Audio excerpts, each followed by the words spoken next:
We are going to be working on a panel once more with 3 different speakers, so multiple points of view to take into consideration on one of the hottest topics of our relation with China as European entities and companies. So the first panel of the day will work on de-risking without decoupling. I would like to leave the floor to our first keynote speech from Jacob Gunter, Head of Program Economy and Industry of MERICS. Thank you very much. Yes, thank you very much for inviting me here today. It's always a pleasure to get to engage with the EU SME Centre and with SMEs and their service providers and such for a very different perspective from when I talk to the big companies, and a much needed perspective. I'm Jacob Gunter. I'm the Head of Program for the Economy and Industry team at MERICS. Couple quick words about us. We are Europe's largest China-focused research institute. We're focused entirely on China, which makes us quite unique. And we are spread across 4 different teams. So there's my team, the Economy and Industry team. We also have a Science and Technology team, a Chinese Foreign Relations team, and a Chinese Domestic Politics and Society team. So what I'm presenting today is not only my own work, it's also the work of my colleagues on the Economy team, and it's intersected with the kind of interdisciplinary expertise of about 25 full-time colleagues across all of our teams. So I get to tap into their expertise and pretend it's my own. So, okay, so this question of de-risking without decoupling. I wish I had better news. It's not great. As you may have been able to tell from some of the questions that I've asked before, we are entering a period of profound change and difficulties in terms of European companies, big and small, having gone through many decades of predictability and of certainty of the kind of what I like to call the dream of the 1990s. An open, free trade world underpinned by clear rules that basically everyone is following to more or less a high degree. So let's start with the big picture. The fundamentals that are driving the decoupling and de-risking agendas of China, the United States, and the EU, and others, the fundamental things that are driving that are not going to go away. They are not going to be solved by a phase 1 or a phase 2 kind of deal. Even if, Mr. Xi and Mr. Trump are able to strike some sort of deal, even if it seems quite significant at the time, the fundamental imbalances between the US and the Chinese economic models and their geopolitical and kind of strategic goals are increasingly irreconcilable with one another. And that will mean that even if there is a ceasefire and even if there's a temporary truce, the conflict will resume. Particularly when you then add in the geopolitical dimension and the broader breakdown of trust. So an era of unpredictability is coming, but one thing that is predictable is that it will be difficult, and therefore we need to prepare for it. The same thing is also true from the EU and China, in very different ways than the US and China. But again, the fundamental differences in our economic models and our interests and our values are creating certain levels of friction that cannot be kind of pushed to the side anymore. And this will require some very difficult decisions. But to the point of this panel, de-risking without decoupling, how can we make that happen? The second point is this is not merely a question of the EU deciding to de-risk instead of decoupling. There are many players in this game. China has a vote, the United States has a vote, Japan and others have a vote. So we need to grapple with the fact that this is not just about our own system and our own values, but also how we interact with others. And I've actually already made my third point. Even in the most optimistic cases, there are not really any realistic paths back to the 1990s kind of dream, at least not for now. We can always salvage these things in the future under different regimes, different administrations, in a different world. But for the coming years, we will have to get through this period first. And in that sense, in the past, if you asked me 2-3 years ago, how do we de-risk without decoupling? My answer would have been, we identify the 10 or 20% of our economic relationship with China, especially the technological relationship with China, that is going to be problematic. And we fix those problems and we accept that the dream of the 1990s does not apply to that 15 or 20% of the economy and of our economic relationship with China. And we sacrifice that in order to preserve the 80% that is not problematic.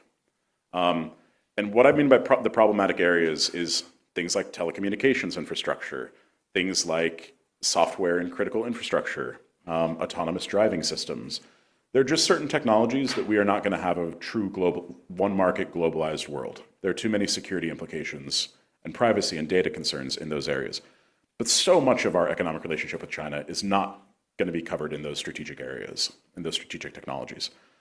And therefore, maybe 80 or 90% of the relationship can remain unchanged. That's how we de-risk without decoupling, because if we don't deal with that small percent, eventually the trust will continue to break down, the problems will become so severe that we, like the Americans starting in 2016, have to drastically backlash, and that causes more damage overall. What has changed in the last 2 or 3 years is this is not just a matter of the technology question of how we de-risk with China, it's also the kind of preservation of European industry that also needs to be considered.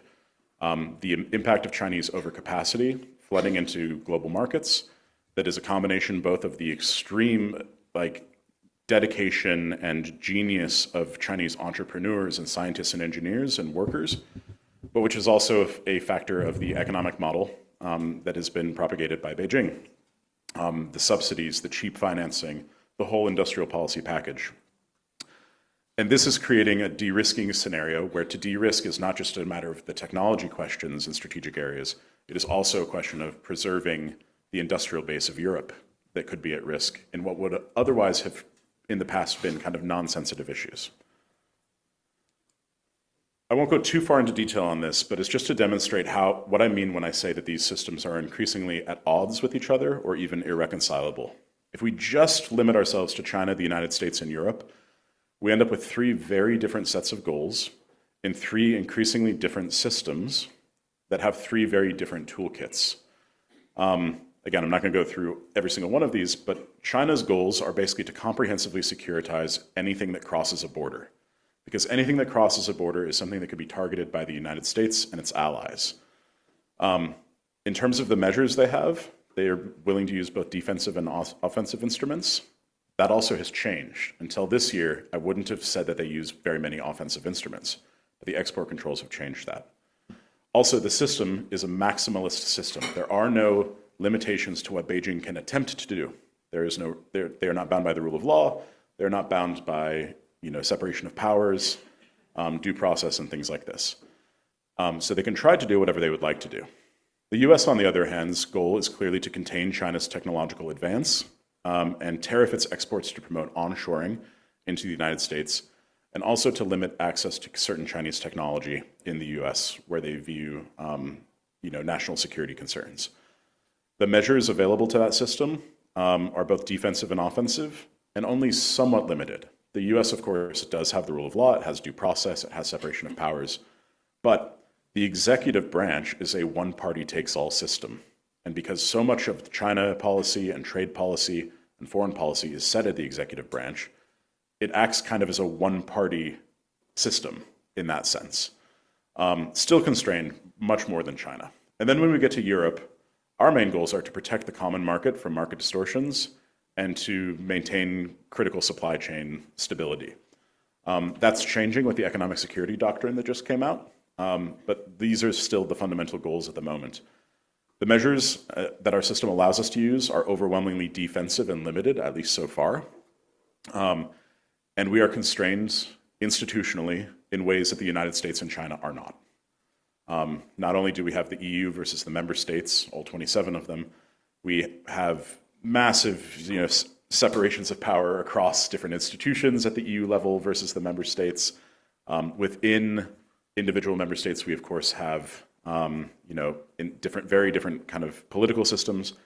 And on top of all of that, China has one party, the United States has 2 parties, and some European member states have uncountable numbers of parties.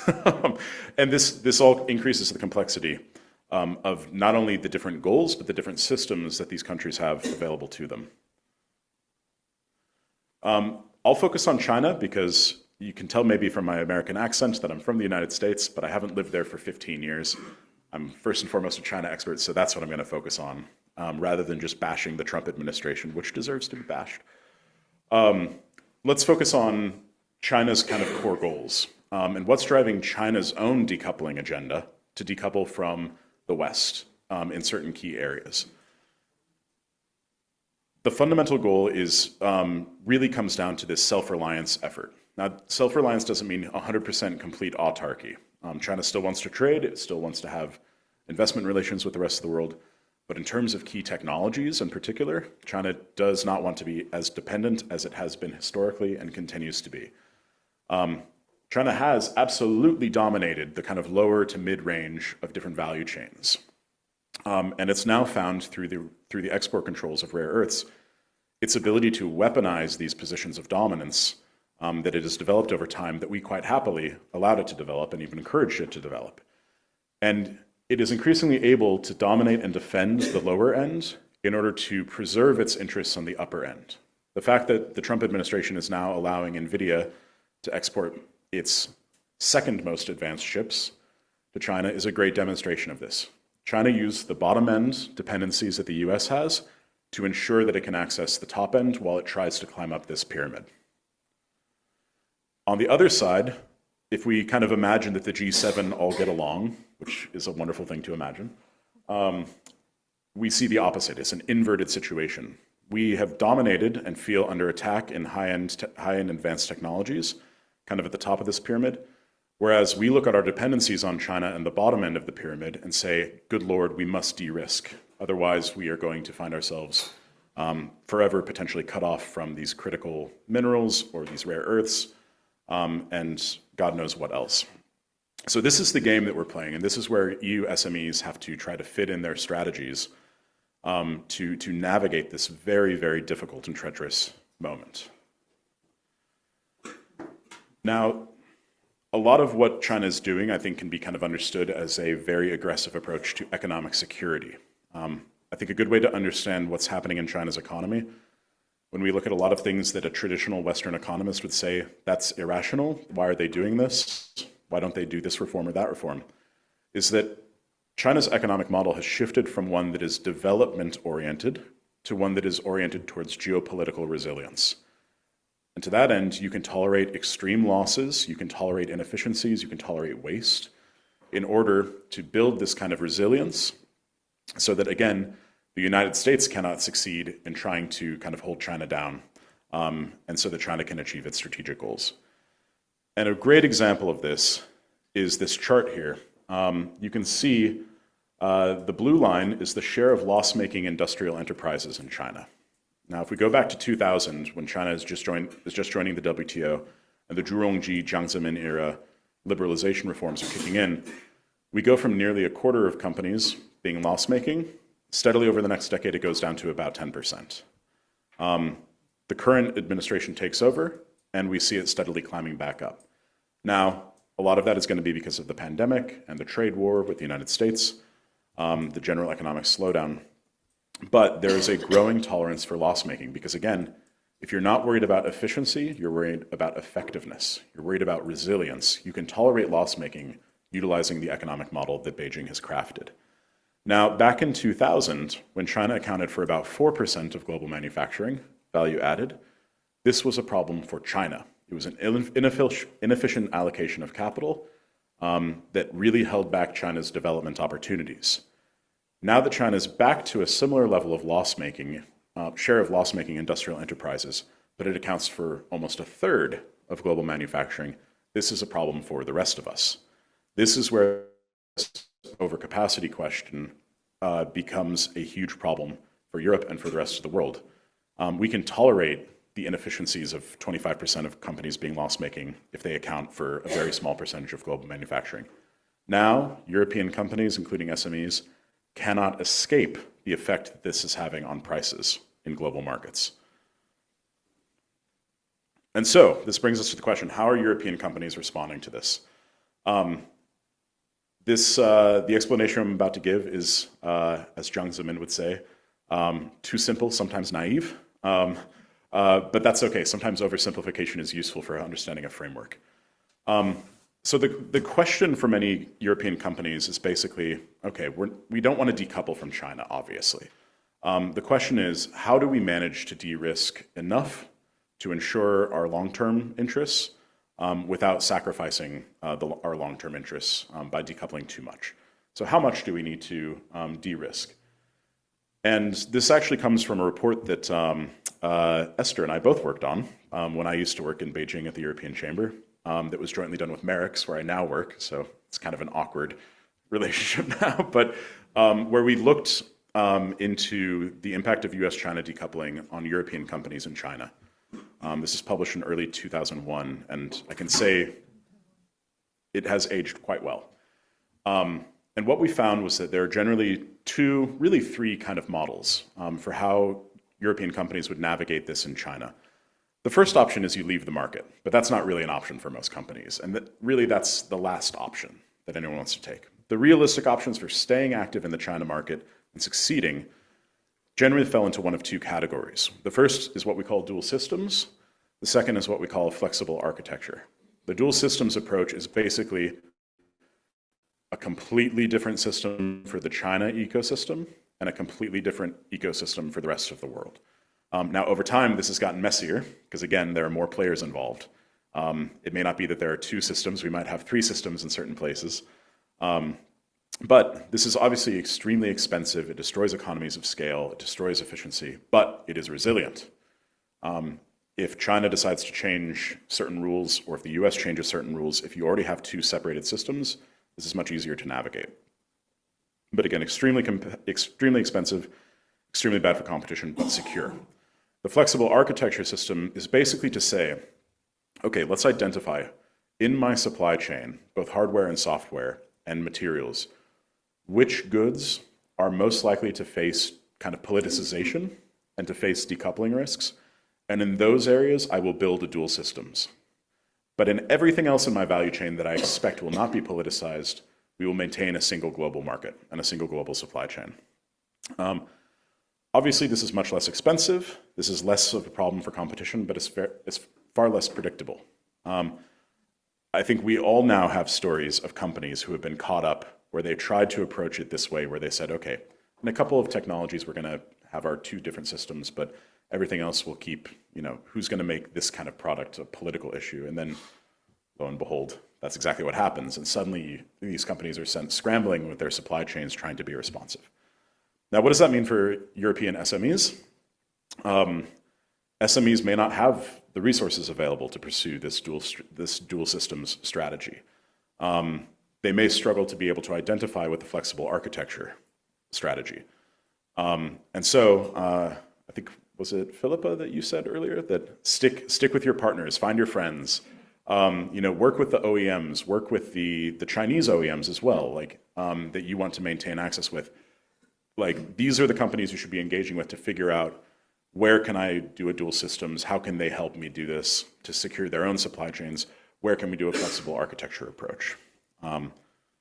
Easy for me to say as a think tanker, much more difficult for companies to materialize. And as a closing point, to add to this complexity, when I say this is not just a EU or just a China thing or just a US thing, it's many, many countries. This is a map that a colleague and I developed last November. We looked at the 50 largest economies in the world to identify which of them had raised trade defense instruments against Chinese goods in the last few years. I can say we are just now finishing updating it. We've expanded it to 70, and we've identified which ones had new measures, or at least new investigations. A lot more of the map is covered. There are a lot more icons, a lot more countries are shaded in. And the reason I bring this up is that everyone is facing this dilemma.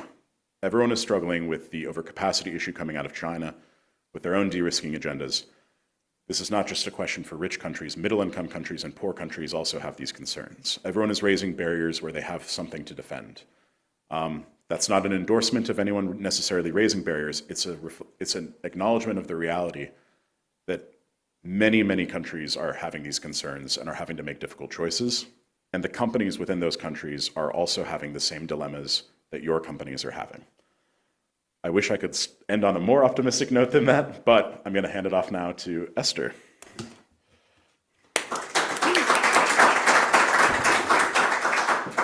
Thank you, Jacob. I think that your concluding remarks and your last points provided a very good segue for me to talk about the perspective from European industry operating in China when it comes to supply chain and supply chain strategies. Now, I'd like to start my presentation by pointing out that reviewing supply chain strategies, this is not something new. This is not something that kind of happened in 2025. In fact, European companies in China have been looking at this issue for quite some time. I mean, starting since 2016, 2017 with the US-China trade war. So looking at where we were in early 2025, I wanted to share the information from our European Chamber Business Confidence Survey, right? And the Business Confidence Survey this year in 2025, and we compiled the data in January, February this year, shows that 72% of our member companies were reviewing their supply chain strategies. And of these, 26% were looking into further onshoring into China, and 13% were looking to other markets and to diversifying. Now, when we ask companies, okay, why are you reviewing your supply chains? What are your main motivators? Yes, supply chain resilience was their top answer, but really cost is also a very, very important motivation for companies in China. And the reality is that China has an ecosystem that is almost unparalleled in any other market. You have the scale, you have the cheap inputs, and again, it's not something that European companies or any company can ignore when it comes to supply chain strategies. Now, again, this was earlier this year in January, February, and it feels like 2025 contains, I don't know, 4 or 5 years in it because a lot has happened. A lot has happened, and this is why the European Chamber just published today a report where we talk about how European companies are dealing with supply chain dependencies. So yeah, this is pretty fresh, and you can go and download the report now at the European Chamber website. So the gist of the report is that, as I said, a lot has happened in 2025, and European companies are facing unprecedented geopolitical tensions and economic issues, and these are complicating their supply chain strategies. And companies find themselves between a rock and a hard place when it comes to reviewing their supply chains. Now, as I mentioned, China remains a cornerstone in global supply chains. However, issues including increasing export volumes to the rest of the world that are challenging not only European economic base and industrial base, but also the industrial base of many other countries. China's security focused policies, including localization policies, is also pushing companies to review their supply chain strategies in a way that may not necessarily be specifically commercially oriented, or that would be their natural choice. And as has been mentioned a couple of times in earlier sessions, other countries are taking action as a response of these trends. So the question is, what will China, what can China, what should China do about this? And I'm going to discuss a bit later. So again, we're talking here about unprecedented levels of uncertainty. And here we have two pretty revealing data points. The first one is the Global Economic Policy Uncertainty Index, which collects and analyzes media mentions across different outlets talking about, again, policy uncertainty. And we see, I mean, Liberation Day was the peak for mentions of policy uncertainty since, I mean, yeah, since pretty much ever.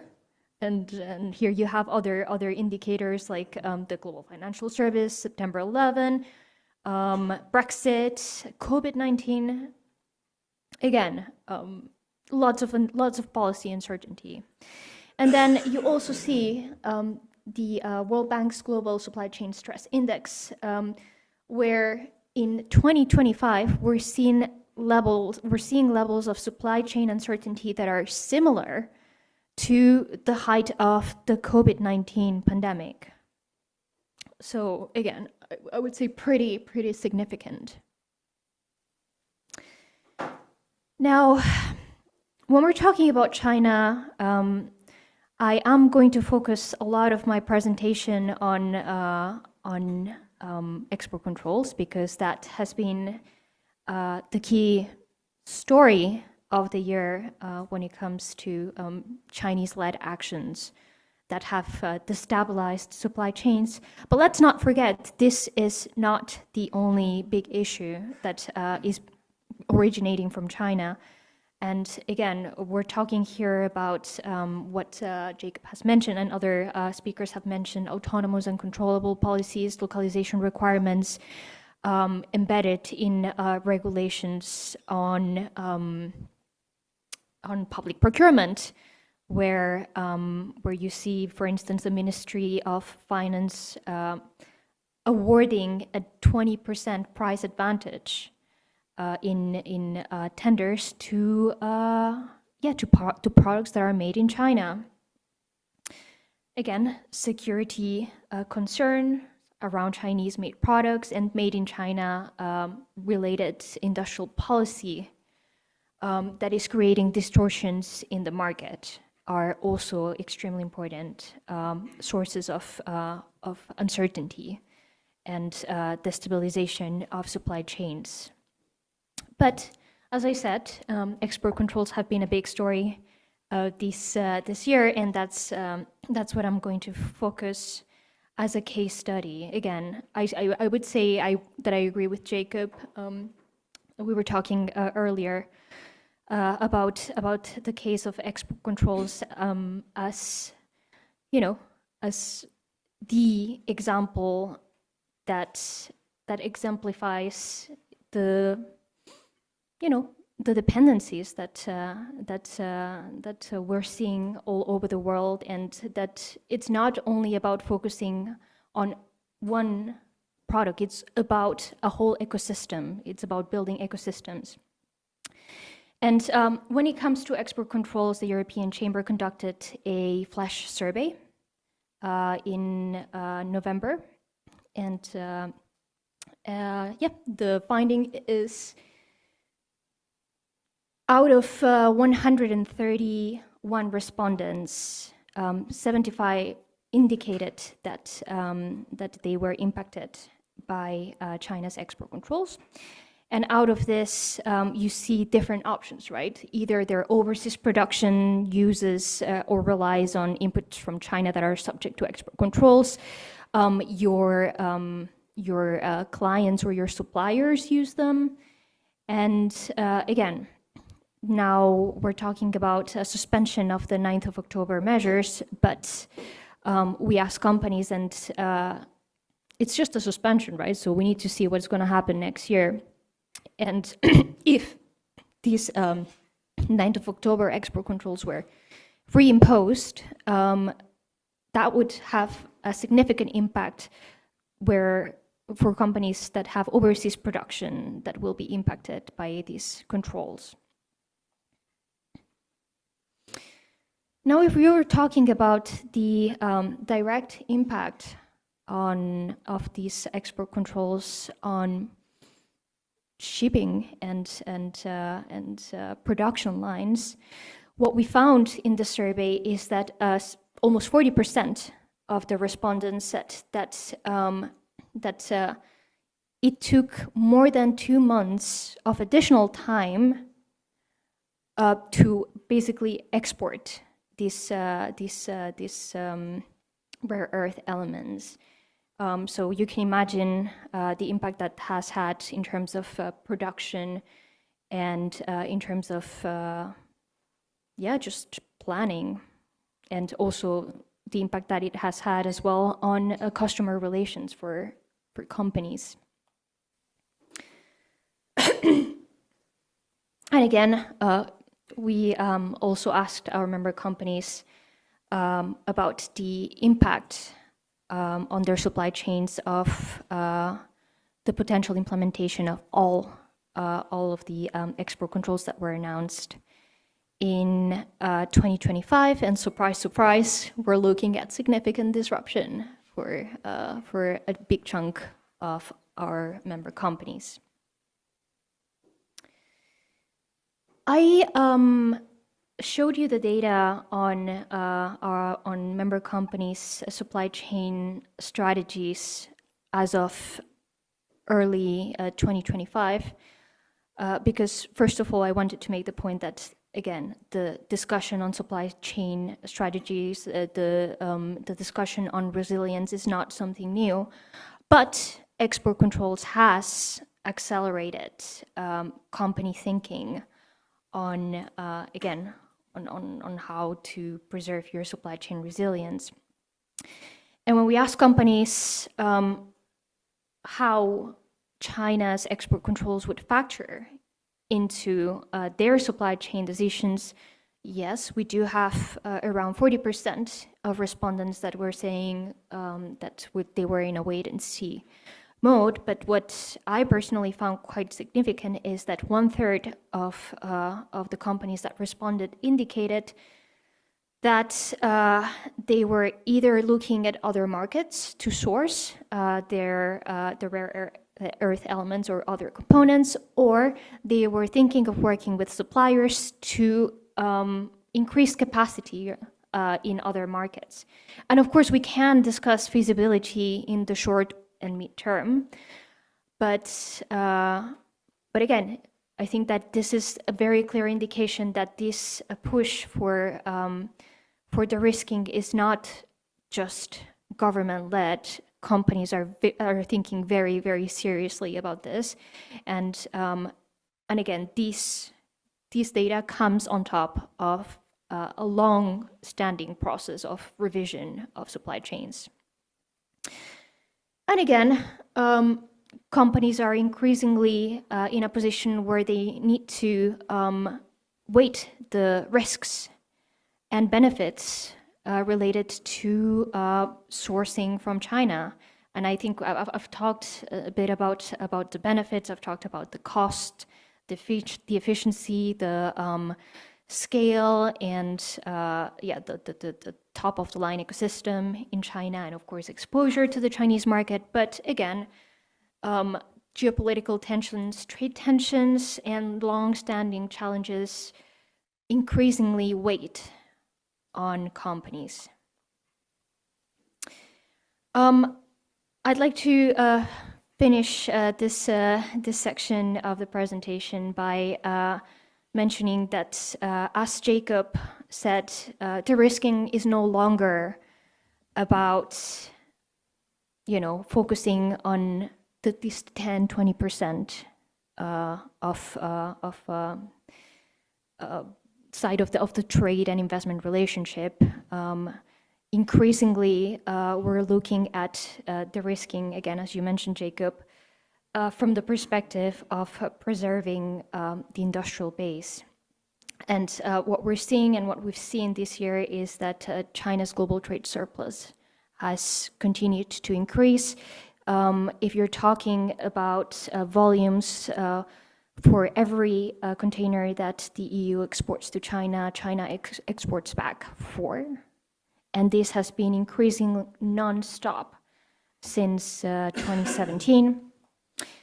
And as a result, you have, I think in 2024, the highest number of WTO cases launched against China. Because, as Jacob mentioned, countries are responding to these trade imbalances and to these issues. So the question is, what can China do? What should China do? And the reality is that if the current trajectory continues, we can expect further actions from other trading partners. You showed, Jacob, this map that we've also used extensively at the European Chamber, showing actions in response to trade-related imbalances caused by China. And yeah, we see this continuing. Just to give you an example, again, we've seen the Commission agreeing and member states agreeing to scrap the de minimis rules as part of their customs reform. And yeah, we've seen also the economic security doctrine and other upcoming initiatives that will continue to aim to address these imbalances. So China has a choice. China can continue doing what it has been doing and risk backlash, or China can choose to to take a more measured approach that aims to kind of preserve or stabilize this trading relationship. I'm going to stop here, and yeah, looking forward to the Q&A session. Thank you.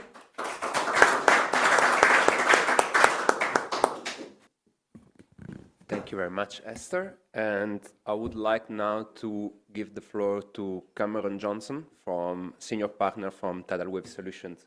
Cameron, can you hear us? Yes, can you hear me? Yes, perfectly. You have the floor. Thank you very much. Excellent, thank you. And thanks to the EU SME Centre for having me. It's wonderful to be here with you. Tidal Wave Solutions is a boutique consultancy focused on supply chain advising, consulting, things such as supply chain mapping, risk assessments, operational efficiencies. And we service clients all throughout Asia, Europe, and the Americas. Next slide. So the first thing we need to look at, sorry, back a slide. Yeah, what has happened since 2020? The first is supply chain is completely shattered. What we knew in the post or pre-COVID world was very much GIT, just in time, lots of margin production. But since then, all of that has completely shifted. Now it's focused on resiliency. It's focused on, sorry, David, if you could just go, yeah, there we go. It's focused on resiliency. It's also focused on de-risking and in some cases decoupling. We're also seeing broad chaos around the world in 3 critical areas: politics, supply chains and logistics, which again has thrown up business plans and traditional business practices. Jacob referenced, kind of with the 1990s phenomenon. All of that is gone and will be for the foreseeable future. We also have the shoring phenomenon, nearshoring, friendshoring, reshoring. Some of these are being successful, others are not. We're also seeing uneven costs and demand between not just production, but also customer expectations and willingness to pay for the product. And finally, the 3 kind of sledgehammers that have happened along with COVID are the Ukraine war, the challenges in the Middle East, and now a building lack of trust in China, not just in Asia, but all around the world. Next slide, please. So what we're looking at is ultimately diversification of supply chains. Now, sometimes this means resiliency, sometimes this does mean decoupling, in other cases it does mean de-risking. A lot of this is being driven by national security concerns, not just in China, but also in Europe, Japan, the United States, and they all have different national security concerns. Sometimes they want access to the product, other times they want to ensure that the other side does not get the product.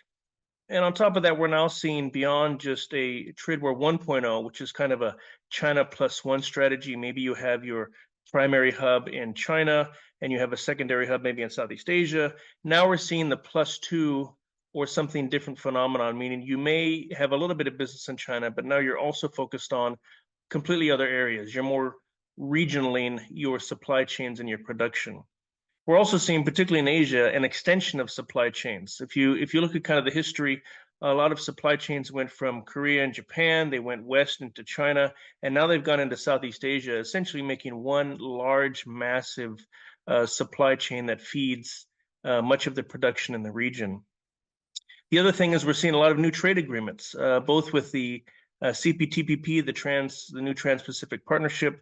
We're also seeing India and the UK sign a recent agreement. China upgraded its trade relationship with Southeast Asia 2 months ago. So we're in a new world now. And part of the things that SMEs need to look at with supply chains is there are lots of advantages going on. If companies want to diversify, if new trade agreements are happening, you need to be able to watch those to understand how you can move forward and take advantage of those processes. Next slide, please. I think this is a framework I use to explore integrated supply chains and manufacturing ecosystems. And essentially the goal is to give any company, whether they're an SME or a large multinational or an executive or anybody else, kind of a framework they can look at for how supply chains ultimately an ecosystem operates. The first is government support. And it doesn't just mean things like subsidies or tariffs. It also means procurement regulations. It means R&D budgets. It could mean a 5-year plan, for example, what China does. The next is education and a training apparatus to train your labor, both through primary and secondary, university and trade schools, but also as workers go through their career, they are getting constant training and upskilling now moving forward. How are you going to do that? The third is raw material access and or the processing capability. If you look at China, for example, they don't have a lot of rare earths or a lot of materials. For example, they get most of their iron ore out from outside the country, but they do have dominance in the processing, which allows them to have more flexibility in their supply chains. The fourth is technology, and the fifth is advanced infrastructure. Advanced infrastructure doesn't just mean ports and railroads, but it also means things like 5G, the electrical grid, sewer systems. So this is a framework that you can kind of view supply chains and manufacturing ecosystems through to help you understand where things are going and where different pieces of the ecosystem may be missing or where they actually have value. Next slide, please. So let's take a look at China, since this is one of the topics of the day. They have unmatched scale, over 30%, some look at close to 40%, depending on industry, of the global manufacturing capacity. You also have the speed. One of the things that we've seen here, for example, in the automotive industry, is that parts that used to take 3 to 5 years are now taking under 1 year to essentially develop and put into the market. Some EV brands here, for example, will create a brand new car from scratch every 6 to 12 months. This is unprecedented anywhere in the world. The next is the ecosystem, and we kind of just reviewed that. You also have a lot of talent here. China graduates about 10 million graduates every year, 3 to 4 million engineers every year, tens of thousands of specialty engineers, particularly things like nuclear energy, rare earth processing and mining. And that really doesn't exist in most places in the world. The United States, for example, when you look at the amount of people they have that can actually do rare earth stuff, is close to about 1,000. China has 120,000 of the same caliber. When in China, you also get access to global supply chains. A lot of firms, Japanese firms, Koreans, Germans, they all have production here. So it's not just that you get access to the China-made goods, but you also get access to that expertise and that talent in country that can help you build out this ecosystem. Next slide, please. So one of the things I want to give you an example of is an SME from Europe who was in the automotive sector, and they were making specialty parts that were feeding both into the Asian and European supply chain. So what they did is they needed to make an at-scale, cost-effective product. So the R&D was done in the EU. It was all IP'd in the EU. They then came to China, IP'd it in China as well. And then they worked with the facilities and the manufacturer that they chose to really develop both the product and the manufacturing processes. Sample parts were made here in China. They were sent back to Europe. They were tweaked. They were changed. They were brought back and the molds were updated. And then what ultimately happened is they produced multiple molds so they could both make for China, Southeast Asia, and Europe. So they fed all of the different supply chains. Now that they were able to do that partly because of the ecosystem in China, but also the Chinese or Chinese facilities often have sister facilities or related component manufacturing in other parts of the world, particularly in Southeast Asia. So they were able to take advantage of that. So they were able to de-risk part of their business outside of China to Southeast Asia, where they could have different control on it.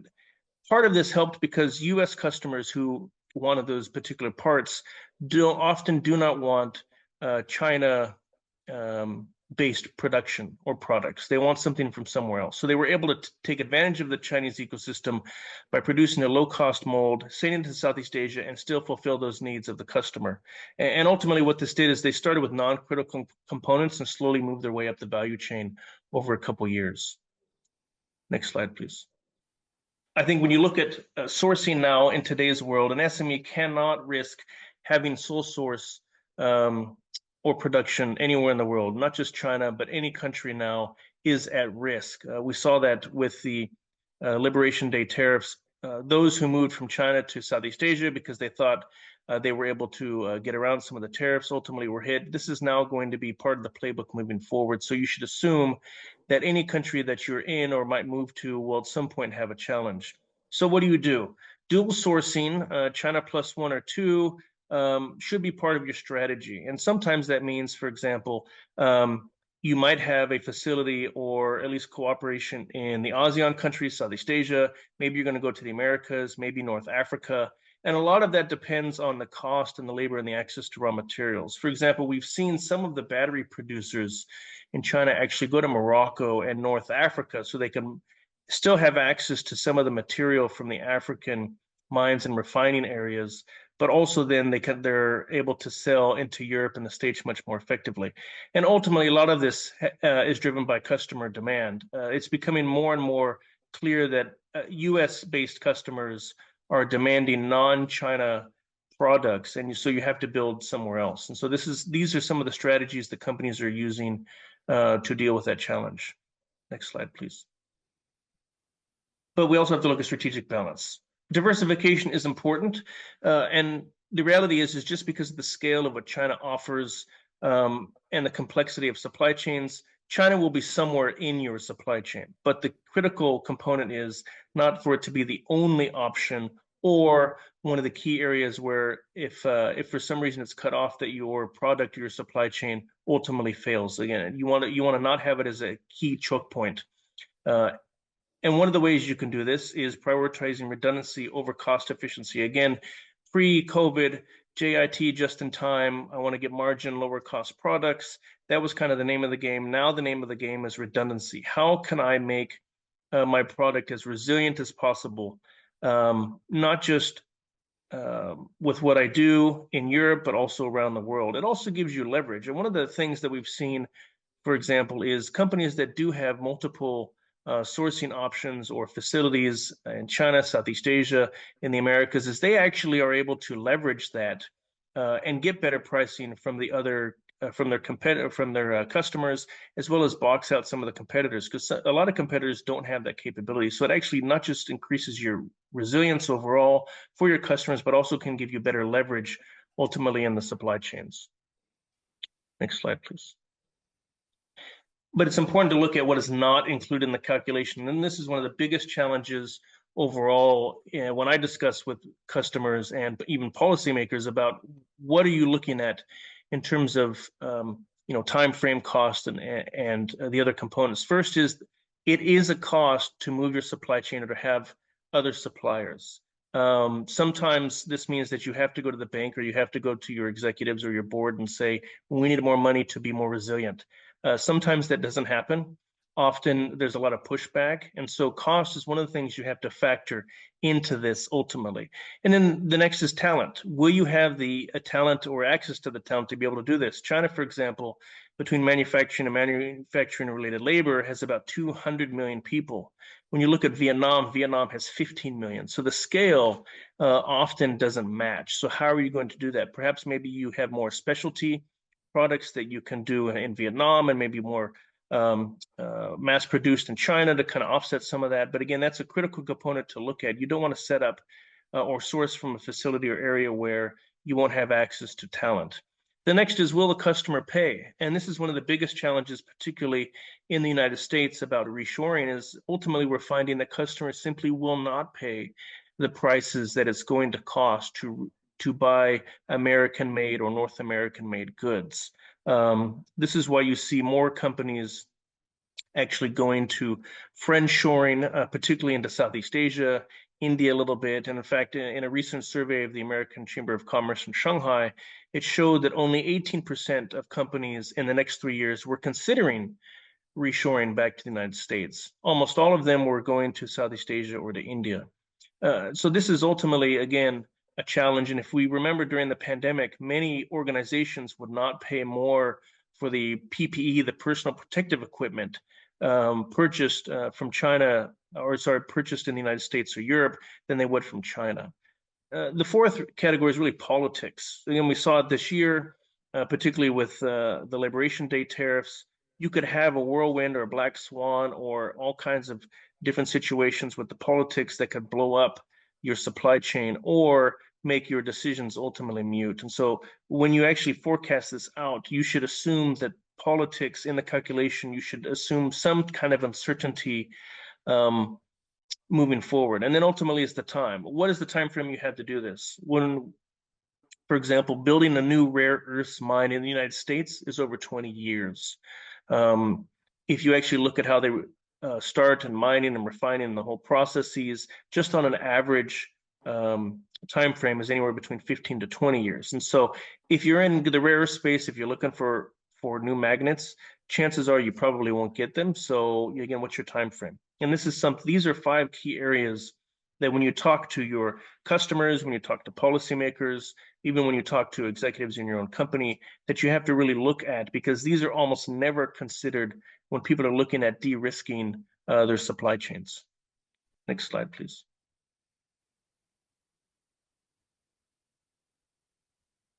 So this is a supply chain map. This is a risk assessment that one can go through. It's very important for SMEs to understand their supply chain map. Where does the product come from? Who touches the product? Where is the product actually made? One of the things we see often is that customers, they never want to know the A to Z of where their product comes from. They want to know kind of the A to F or M to Q, just usually a piece of paper to hold up in front of an executive and say, somebody's looked at this. But the reality is, in today's world, you have to know where your product is coming from and who's involved in the process. So this, for example, is a garment distributor. Think of a t-shirt or a pair of pants. And you can see kind of there's probably, there's over 20 different suppliers in this. Now, the points of failure, for example, and this is one of the exercises I use with customers using this specific map. Show me where the points of failure are. Well, you can see you have a lot of diversity in the first 3: raw materials, fabric supplier, and the dye house. But when you get to the garment manufacturer, you have several subcontractors or sub-suppliers. Well, what does that actually mean? Are they qualified? Do they have any compliance issues? Are they aware of your own quality and standards? Is the supplier using them? For what reason are they using them? Is it because they're cheaper? Is it because they provide a specific niche product, a button maybe, or a zipper? What exactly is that? So you have to understand that, because ultimately, if a product gets to your door, you're responsible for that. And the other I would point out is the company distribution center. And again, we saw this particularly with the lockdowns in China, as well as logistics issues into the States. If you have a single distribution center, that's a point of failure. And that is a bottleneck, and also something that can really affect your business overall. And and it's not good. So when you look at this map, I want you to think about, in my own supply chain with my products, where are the different choke points or points of failure that could really hurt me overall? And I think here, the two real examples are the subcontractors and just the single distribution center. And this is kind of help you map out in your own mind potential problems that can come up and also identify some of the risk that you're facing. Next slide, please.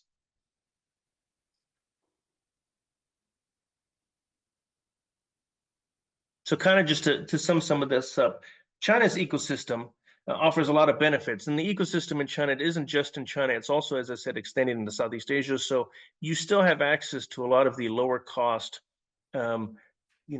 benefits of a Chinese supply chain, and you don't have to be in China. We're also seeing some of this being built out in other parts of the world as well. Your strategy should be redundancy. I need to make sure that I have multiple sources, that I have different pieces that if one fails, the other I can still move forward with. It's not necessarily replacement, but you need to plan on redundancy. The next is really understand your risks in your supply chain. You should sit down with your team or your procurement team or your executive and actually physically map it out on a piece of paper and find out where are the risks in the supply chain. Do we really know our suppliers that well? Are they going to help us if there's a problem? And then you also have to consider factors, cost, time, politics, will customers pay? These are all important things to look at, because in today's world, if there is a mistake, you might not have any business. And then we saw this with the furniture makers who went from China into Vietnam to produce furniture, particularly for Walmart and other companies. They thought they were safe, and then the tariff hit, and they still thought they were kind of safe, but then the Trump administration put an additional, I think it was 40 or 45% tariffs on top of them. So it ultimately blew up what they were trying to do. And now they're really scrambling to find other sources or ways to mitigate those costs. And finally, be flexible. Challenges are going to happen. We're in a dynamically changing world. This will not stop, at least for the foreseeable future. But there are also a lot of benefits. There are opportunities you'll be able to take advantage of because supply chains are evolving. Customers do want different products from different sources and different companies. And ultimately, that will help you move your business forward and be more resilient. Thank you. Thank you very much, Cameron. Thank you very much to all of our panelists today. I saw throughout the three presentations a lot of nodding among the speakers. There was, I believe, some key points that were showcased how at the end of the day, despite looking at it from different perspectives, the complexities of the risking are increasing. The relevance of understanding the supply chain are increasing as well and are getting increasingly difficult, likewise. So I believe today we've touched upon very key topics that SMEs should really focus on and start considering quite closely. I would like to leave the 10-15 minutes to a Q&A session on this panel. We are a little bit running late, so we might want to go straight to the answer, let's say, try and keep it brief. So I would like to open directly the floor to any questions coming from our audience. Many thanks for the great interventions. One question is about Western researchers have been decreasing a lot in China. So, and there is a specific program from the European Commission, the Marie Curie, that there are many Chinese researchers coming to Europe, but the number of European researchers going to China is very, very limited right now, even with the funding available. So my question is China taking any measures to increase the number of Western researchers? Thank you. I'm happy to take that as somebody who is affected by this problem. Unfortunately, our institute has explicit issues entering the country. We got caught in the political crossfire in 2021 over an exchange of sanctions. But this is not limited just to us. A lot of colleagues over the last few years, and clearly a growing number, are losing access. Or they're getting access only if they're going to research non-sensitive topics, and the list of non-sensitive topics grows shorter every year. As to what European policymakers are doing on this, I know that they've brought it up. They've managed to get some of these formal sanctions removed on some members of the European Parliament. I wish I had more good news to say about my fellow researchers. gaining better access. But the problem is I don't know how to create the conditions for China to feel obligated to allow more researchers to go to China without a form of negative reciprocity, and that would feel very contrary to kind of European values of openness and freedom of movement and such. This might be one of those areas where we fall prey to our own values, but still insist on keeping them. But to that end, a lot of us in the research space have been, over the last few years, really improving our abilities to still, from the outside, be able to monitor what's happening inside. But the reality is that decreases the level of confidence in our assessments, and that means that unfortunately we have to make recommendations on a bit more assertive perspective, because it would be better to overcorrect the position than to undercorrect the position. But if anyone has ideas on how to improve our access as researchers to China, I would love to hear them. Yeah, maybe I can add a couple of words, because from a company perspective, and I'm not talking exclusively about researchers, but about basically people-to-people exchanges, that is, and that has to be part of risk management strategies for companies. We are seeing more and more that, basically based on our business confidence survey, but also more recent surveys, including the German Chamber survey, Bridgeham, a lot of companies are opting to further localize their supply chains in China as part of, again, risk management measures. And one thing is localization, but the potential risk of localization is that some of your functions will be what we call siloed, and the European Chamber published as well as a report on this topic.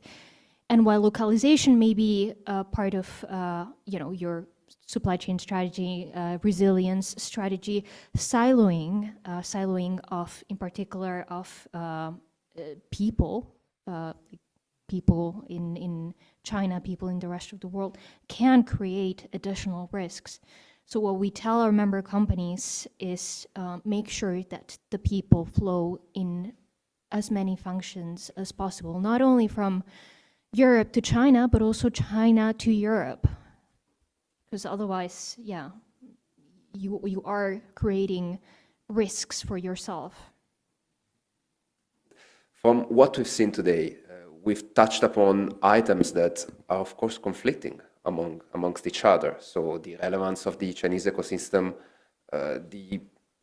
let's say, not only perceived but factual advantage points that this ecosystem has over what we can see in Europe or the US as well.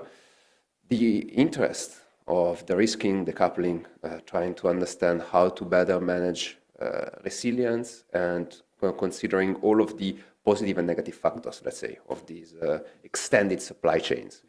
So what can a small and medium enterprise, a European small and medium enterprise, bring back home from what we've said today? So what would be, for all three of our speakers today, the key item that they should encapsulate into their strategy for the next couple of years, maybe?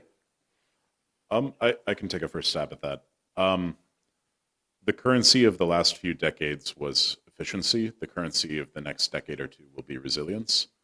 And it's not at the moment, at least not as much as it should be, but it will become a reality in financial markets for the big publicly listed companies, either because policymakers do it or because of institutional investors or household and retail investors. Eventually, they will put more value on the risk management side of things rather than the efficiency side of things, as everything we've presented gets worse. And as SMEs, you are not bound by the publicly listed problems. You are not bound by the kind of investor relations and such, and stock markets that have to be dealt with. And that in some ways can be liberating, to be able to kind of gain maybe a first mover advantage on building up some of this resilience so that you are already an established resilient player. Obviously, this will depend on where your position is in the value chains and such. But what Cameron just mapped out of kind of the basic supplier networks and such, you can act sooner than the big OEMs and the publicly listed companies to establish yourself as a resilient supplier with your own resilient supply chain upstream from you. And that may very well pay off massively as more and more of the big companies downstream from you start to value that. But it's a gamble on the timing. Yeah, if I may add, I completely agree with Jacob. You as an SME have to try and change your mindset to a bit more of a focus on resilience. And one of the key things that you need to do as a small company is you have to keep your eyes open, and you have to prepare and anticipate potential areas where your operations may be disrupted, or as Cameron said, where you have vulnerabilities in your supply chain. And frankly speaking, as an SME, one of the issues that we see from companies and that we've seen over and over, including in the case, unfortunately, of export controls, is SMEs will not necessarily always have the resources to be able to monitor all of these issues. Therefore, my recommendation is rely on organizations like chambers of commerce, on the EU SME Centre, service providers, as Cameron, because you need to be able to have this ability to anticipate and prepare accordingly. I think the takeaways that I would say, one, you do have options as an SME. This isn't 10 years ago where there really was primarily sole sourcing in many areas. You do have a lot of options, whether it's China, Southeast Asia, the Americas, North Africa is becoming more of a player, as is the Middle East. So you have options. So it's important to look at that. The second is, and I hate to pound on it, really you have to understand your supply chain and the map of what your products look like, because that is ultimately where 75%, 2/3 of your problems will come from. And finally, kind of what Esther just said, it's important to be part of organizations that do communicate to the government the issues that you have, because there is power in numbers. And one of the things we have seen is, for example, is there has been some effective pushback both in the US and China on different policies that governments have rolled out, simply because there were power in numbers. And so I think I'd take those three takeaways back to Home Office and try to move forward. Thank you very much to all of you. It has been a very interesting panel discussion, so I really appreciate what we've brought up to this stage today on this. So a huge round of applause for all the speakers, and thank you once again.